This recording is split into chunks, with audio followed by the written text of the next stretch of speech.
Good morning बच्चों। आज आप लोग संस्कृत दिग्दर्शिका के अंतर्गत अंतिम पाठ पंचशील सिद्धांत का अध्ययन करेंगे। पंचशील सिद्धांत, पंचशील के सिद्धांत।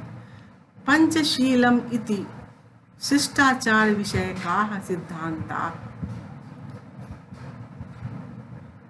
पंचशील शिष्टाचार संबंधी सिद्धांत है। महात्मा गौतम बुद्धा एतान पंचापि सिद्धांतान पंचशीलम इति नामना स्वशिष्यान शास्ति स्म। महात्मा गौतम बुद्ध ने एतान पंचा, ये इन पांच सिद्धांतों का, एतान पंचापि सिद्धांतान, इन पांच सिद्धांतों का पंचशीलम इति नामना, पंचशील नाम से अपने शिष्यों को, स्वशिष्यान शास्ति स्म, अपने शिष्यों को उपदेश देते थे। शास्ति स्म, उपदेश देते थे। अतएवायम शब्दः अधुनापि तथैव स्वीकृताः। अतः यह शब्द आज भी तथैव वैसे ही स्वीकार किया गया है। इमे सिद्धांताः क्रमेण एव सन्ति, ये सिद्धांत क्रम से इस प्रकार है। अहिंसा, सत्यम, अस्तेयम, अप्रमादाः, ब्रह्मचर्यम इति। अहिंसा, सत्य, अस्तेय अर्थात चोरी न करना, अप्रमाद आलस न करना, ब्रह्मचर्यम ब्रह्मचर्य इति। बौद्ध युगे इमे सिद्धांता वैयक्तिक जीवनस्य अभ्युत्थानाय प्रयुक्ता आसन्। बौद्ध युग में ये सिद्धांत व्यक्तिगत जीवन के उत्थान के लिए इन सिद्धांतों का प्रयोग होता था। अभ्युत्थानाय उत्थान के लिए, प्रयुक्ता प्रयोग, आसन होता था, प्रयोग होता था। परम अद्य इमे सिद्धांतः राष्ट्राणां परस्पर मैत्री सहयोग कारणानि, किंतु अद्य आज इमे सिद्धांत, ये सिद्धांत राष्ट्राणां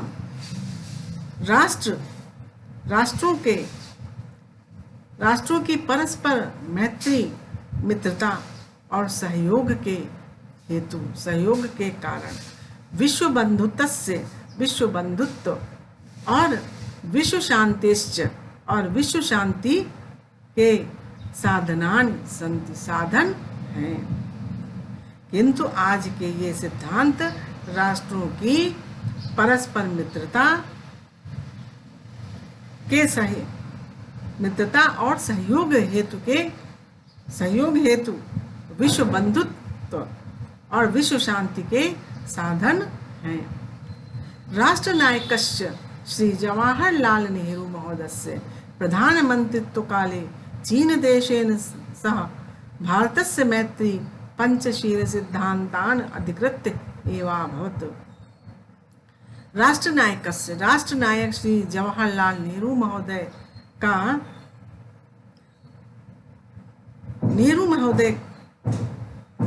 के प्रधानमंत्रित्व काल में चीन देश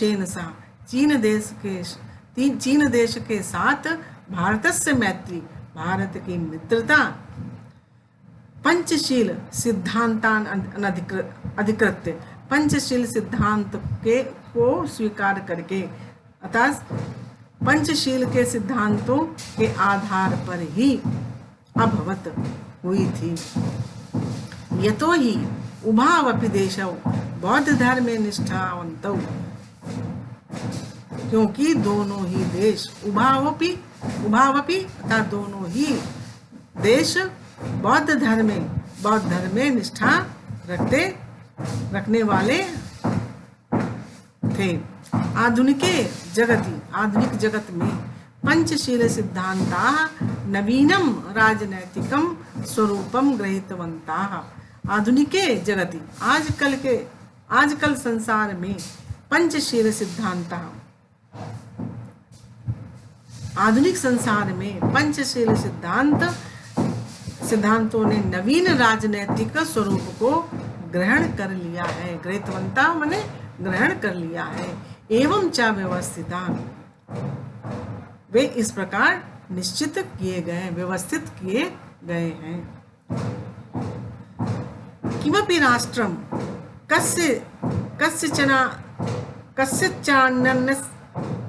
कस्यचन अन्यान्यस्य राष्ट्रस्य आन्तरिकेषु विषयेषु कीदृशम् अपि व्याघातं न करिष्यति। किमपि राष्ट्रम, कोई भी राष्ट्र, कस्यचन अन्यस्य, किसी अन्य राष्ट्र के आंतरिक विषयों में किसी भी प्रकार का व्याघातम अर्थात व्यवधान न करिष्यति, नहीं करेगा। कोई भी राष्ट्र किसी अन्य राष्ट्र के आंतरिक विषयों में किसी प्रकार का व्यवधान नहीं डालेगा। प्रत्येक राष्ट्रम, दूसरी बात बताई गई है, प्रत्येक राष्ट्रम परस्परम प्रभुसत्तां प्रादेशिकीम अखंडतां च सम्मानिष्यति। प्रत्येक राष्ट्र परस्पर अर्थात एक दूसरे की प्रभुसत्ता को और प्रदेश की अखंडता का सम्मान करेगा। तीसरी बात बताई गई, प्रत्येक राष्ट्रम परस्परम समानतां व्यवहरिष्यन्ति। प्रत्येक राष्ट्र परस्परम आपस में समानता के साथ व्यवहार करेगा। चौथी बात बताई गई, किमपि राष्ट्रम परेण ना क्रंस्यते। कोई भी राष्ट्र दूसरे राष्ट्र का, कोई भी राष्ट्र जो है दूसरे से आक्रांत नहीं होगा अर्थात पीड़ित नहीं होगा।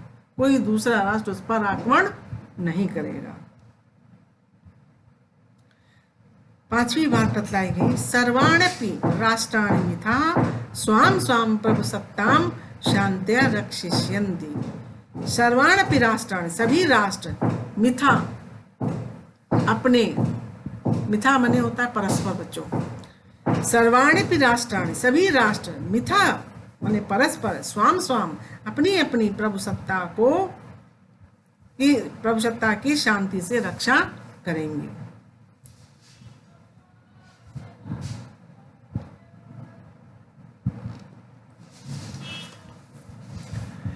विश्वस्य यानि राष्ट्राणि शान्तिम् इच्छन्ति तानि इमान् नियमान् अंगीकृत्य परराष्ट्रैः सार्धं स्वमैत्री भावं दृढीकुर्वन्ति। विश्व के यानि राष्ट्राणि, जितने राष्ट्र शांतिम् इच्छन्ति, शांति चाहते हैं, तानि इमान्, वे इन नियमों को, तानि इमान् नियमान् अंगीकृत, वे इन नियमों को अंगीकृत अथवा स्वीकार करके पर राष्ट्र सार्धम, दूसरे राष्ट्रों के साथ स्वमैत्री भावम, अपनी मैत्री भाव को दृढ़ीकुर्वन्ति, दृढ़ करते हैं। बच्चों, ये पाठ भी समाप्त हो गया। ये आपका दिग्दर्शिका का अंतिम पाठ था, समाप्त हो गया। जो समझ में ना आया हो पुनः पूछिएगा, समझिएगा मुझसे। धन्यवाद बच्चों।